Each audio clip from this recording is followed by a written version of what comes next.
You Can Heal Your Life. Written by Louise L. Hay and read by Audiobooks Haven. Dedication. May this offering help you find the place within where you know your own self-worth, the part of you that is pure love and self-acceptance. Acknowledgements. I acknowledge with joy and pleasure my many students and clients who taught me so much and who first encouraged me to put my ideas down on paper. My dedicated staff at Hate House, who share my dream of disseminating books, audios, and videos that help to heal the planet spiritually, emotionally, and physically. My wonderful readers and listeners, who have shown their loving support for my work and who continue to be a source of inspiration for me. All those whose hearts are opening more and more each day, my dear friends throughout the world, who surround me with unconditional love, laughter, and just plain fun. Forward. If I were cast away on a desert island and could have only one book with me there, I might well choose Louise L. Hay's You Can Heal Your Life. Not only is it the essence of a great teacher, it is also the powerful and very personal statement of a great lady. Louise shares some of her journey to where she is in her evolvement now in this wonderful new book. I resonated in admiration and in compassion to her story.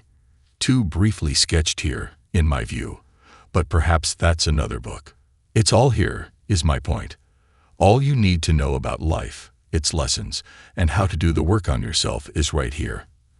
And this includes Louise's reference guide to probable mental patterns behind disease, which is truly remarkable and unique.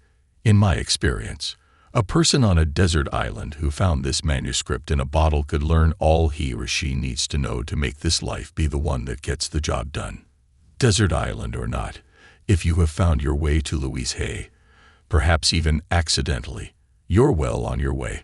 Louise's books, her remarkable healing tapes, and her inspired workshops are wonderful gifts to a troubled world. It was my own deep investment in working with persons with AIDS that led me to meeting Louise and utilizing concepts from her healing work.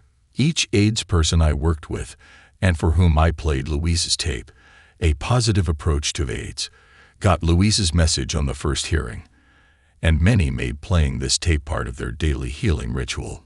One man named Andrew told me, "I go to bed with Louise, and I get up to her every day." My respect and love for Louise grew as I observed my beloved AIDS people make their transitions enriched and at peace and complete, more full of love and forgiveness for themselves and everyone else for having had Louise in their lives, and with a quiet respect for having created that precise learning experience. I have been gifted in my life with many great teachers, some of them saints, I'm sure, and even avatars, perhaps. Yet Louise is a great teacher one can speak with and be with because of her enormous capacity to listen and to be in unconditional love while sharing doing the dishes. In the same way another teacher I hold as great makes terrific potato salad. Louise teaches by example and lives what she teaches. I am deeply honored to invite you to make this book part of your life. You and it are worth it. Some points of my philosophy. We are each responsible for all of our experiences. Every thought we think is creating our future. The point of power is always in the present moment. Everyone suffers from self-hatred and guilt. The bottom line for everyone is, I'm not good enough. It's only a thought, and a thought can be changed. We create every so-called illness in our body. Resentment, criticism, and guilt are the most damaging patterns. Releasing resentment will dissolve even cancer. We must release the past and forgive everyone. We must be willing to begin to learn to love ourselves. Self-approval and self-acceptance in the now are the keys to positive changes. When we really love ourselves, everything in our life works. Chapter 1. What I believe. The gateways to wisdom and knowledge are always open. Life is really very simple. What we give out, we get back. What we think about ourselves becomes the truth for us. I believe that everyone, myself included, is responsible for everything in our lives, the best and the worst. Every thought we think is creating our future. Each one of us creates our experiences by our thoughts and our feelings. The thoughts we think and the words we speak create our experiences. We create the situations, and then we give our power away by blaming the other person for our frustration. No person, no place, and no thing has any power over us, for we are the only thinkers in our mind. When we create peace and harmony and balance in our minds, we will find it in our lives. Which of these statements sounds like you? People are out to get me. Everyone is always helpful. Each one of these beliefs will create quite different experiences. What we believe about ourselves and about life becomes true for us. The universe totally supports us in every thought we choose to think and believe. Put another way, our subconscious mind accepts whatever we choose to believe. They both mean that what I believe about myself and about life becomes true for me. What you choose to think about yourself and about life becomes true for you. And we have unlimited choices about what we can think. When we know this, then it makes sense to choose everyone is always helpful rather than people are out to get me. The universal power never judges or criticizes us. It only accepts us at our own value. Then it reflects our beliefs in our lives. If I want to believe that life is lonely and that nobody loves me, then that is what I will find in my world. However, if I am willing to release that belief and to affirm for myself that love is everywhere, and I am loving and lovable, and to hold on to that new affirmation and to repeat it often, then it will become true for me. Now, loving people will come into my life. The people already in my life will become more loving to me, and I will find myself easily expressing love to others. Most of us have foolish ideas about who we are and many rigid rules about how life ought to be lived. This is not to condemn us, for each of us is doing the very best we can at this very moment. If we knew better, if we had more understanding and awareness, then we would do it differently. Please don't put yourself down for being where you are. The very fact that you have found this book and have discovered me means that you are ready to make a new, positive change in your life. Acknowledge yourself for this. Men don't cry. Women can't handle money. What limiting ideas to live with. When we are very little, we learn how to feel about ourselves and about life by the reactions of the adults around us. It is the way we learn what to think about ourselves and about our world. Now, if you lived with people who were very unhappy, frightened, guilty, or angry, then you learned a lot of negative things about yourself and about your world. I never do anything right. It's my fault. If I get angry, I'm a bad person. Beliefs like this create a frustrating life. When we grow up, we have a tendency to recreate the emotional environment of our early home life. This is not good or bad, right or wrong. It is just what we know inside as home. We also tend to recreate in our personal relationships the relationships we had with our mothers or with our fathers, or what they had between them. Think how often you have had a lover or a boss who was just like your mother or father. We also treat ourselves the way our parents treated us. We scold and punish ourselves in the same way. You can almost hear the words when you listen. We also love and encourage ourselves in the same way. If we were loved and encouraged as children, you never do anything right. It's all your fault. How often have you said this to yourself? You are wonderful. I love you. How often do you tell yourself this? However, I would not blame our parents for this. We are all victims of victims, and they could not possibly have taught us anything they did not know. If your mother did not know how to love herself, or your father did not know how to love himself, then it would be impossible for them to teach you to love yourself. They were doing the best they could with what they had been taught as children. If you want to understand your parents more, get them to talk about their own childhood. And if you listen with compassion, you will learn where their fears and rigid patterns come from. Those people who did all that stuff to you were just as frightened and scared as you are. I believe that we choose our parents. Each one of us decides to incarnate upon this planet at a particular point in time and space. We have chosen to come here to learn a particular lesson that will advance us upon our spiritual, evolutionary pathway. We choose our sex, our color, our country, and then we look around for the particular set of parents who will mirror the pattern we are bringing in to work on in this lifetime. Then, When we grow up, we usually point our fingers accusingly at our parents and whimper, "You did it to me." But really, we chose them because they were perfect for what we wanted to work on overcoming. We learn our belief systems as very little children, and then we move through life creating experiences to match our beliefs. Look back in your own life and notice how often you have gone through the same experience.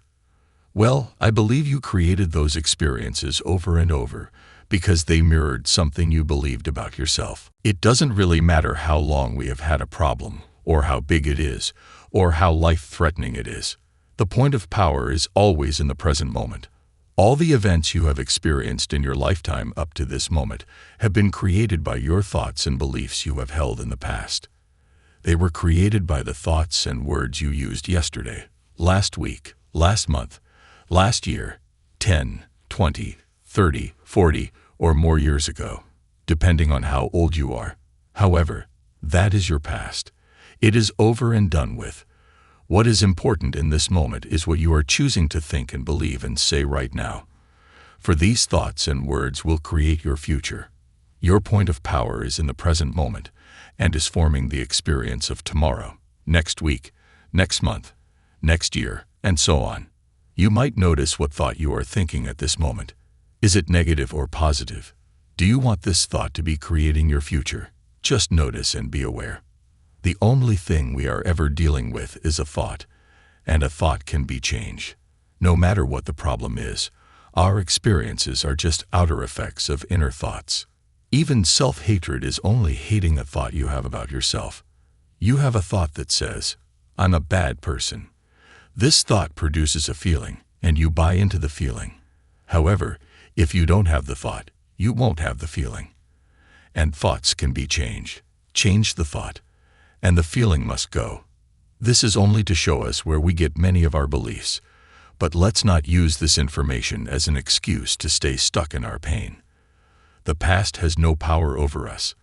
It doesn't matter how long we have had a negative pattern. The point of power is in the present moment. What a wonderful thing to realize. We can begin to be free in this moment. Believe it or not, we do choose our thoughts. We may habitually think the same thought over and over so that it does not seem we are choosing the thought. But we did make the original choice. We can refuse to think certain thoughts. Look how often you have refused to think a positive thought about yourself. Well, you can also refuse to think a negative thought about yourself. It seems to me that everyone on this planet whom I know or have worked with is suffering from self-hatred and guilt to one degree or another. The more self-hatred and guilt we have, the less our lives work. The less self-hatred and guilt we have, the better our lives work, on all levels. The innermost belief for everyone I have worked with is always, "I'm not good enough."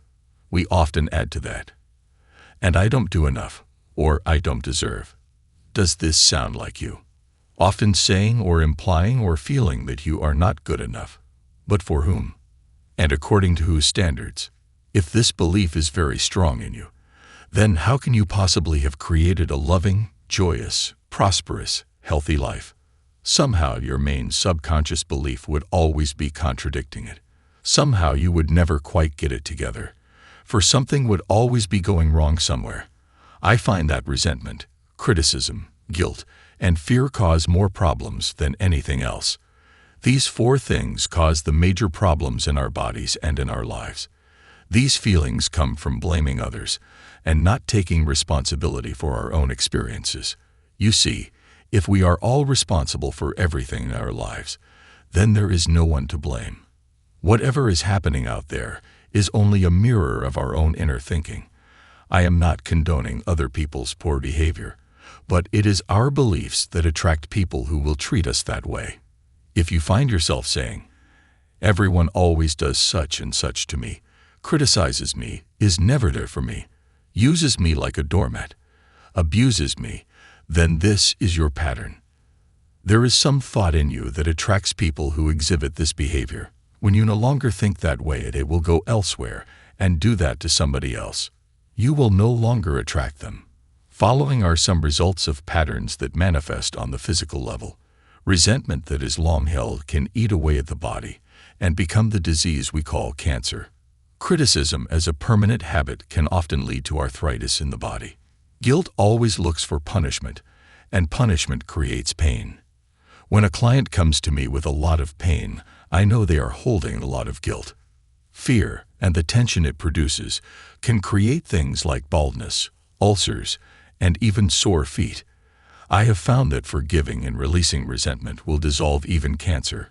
While this may sound simplistic, I have seen and experienced it working. We can change our attitude toward the past. The past is over and done. We cannot change that now. Yet we can change our thoughts about the past. How foolish for us to punish ourselves in the present moment because someone hurt us in the long ago past. I often say to people who have deep resentment patterns, please begin to dissolve the resentment now, when it is relatively easy. Don't wait until you are under the threat of a surgeon's knife or on your deathbed, when you may have to deal with panic too. When we are in a state of panic, it is very difficult to focus our minds on the healing work. We have to take time out to dissolve the fears first. If we choose to believe we are helpless victims and that it's all hopeless, then the universe will support us in that belief, and we will just go down the drain. It is vital that we release these foolish, outmoded, negative ideas and beliefs that do not support us and nourish us. Even our concept of God needs to be one that is for us, not against us. To release the past, we must be willing to forgive. We need to choose to release the past and forgive everyone, ourselves included. We may not know how to forgive, and we may not want to forgive, but the very fact that we say we are willing to forgive begins the healing process. It is imperative for our own healing that we release the past and forgive everyone. I forgive you for not being the way I wanted you to be. I forgive you, and I set you free. This affirmation sets us free. All disease comes from a state of unforgiveness. Whenever we are ill, we need to search our hearts to see who it is we need to forgive. The Course in Miracles says that all disease comes from a state of unforgiveness, and that whenever we are ill, we need to look around to see who it is that we need to forgive. I would add to that concept that the very person you find it hardest to forgive is the one you need to let go of the most. Forgiveness means giving up, letting go. It has nothing to do with condoning behavior. It's just letting the whole thing go. We do not have to know how to forgive. All we need to do is to be willing to forgive. The universe will take care of the house. We understand our own pain so well. How hard it is for most of us to understand that they, whoever they are we need most to forgive, were also in pain. We need to understand that they were doing the best they could with the understanding, awareness, and knowledge they had at that time. When people come to me with a problem, I don't care what it is: poor health, lack of money, unfulfilling relationships, or stifled creativity. There is only one thing I ever work on, and that is loving the self. I find that when we really love and accept and approve of ourselves exactly as we are, then everything in life works. It's as if little miracles are everywhere. Our health improves, we attract more money, our relationships become much more fulfilling, and we begin to express ourselves in creatively fulfilling ways.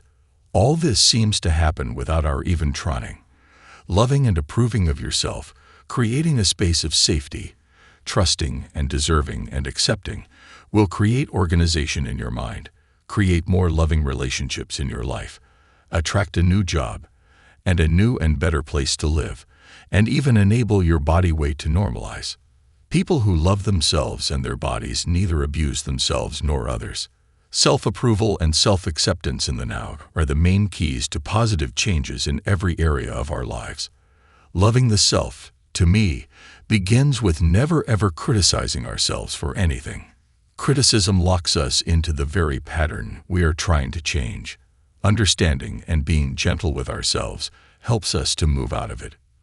Remember, you have been criticizing yourself for years, and it hasn't worked. Try approving of yourself and see what happens. Repeat these words to yourself: in the infinity of life where I am, all is perfect, whole, and complete. I believe in a power far greater than I am that flows through me every moment of every day. I open myself to the wisdom within, knowing that there is only one intelligence in this universe.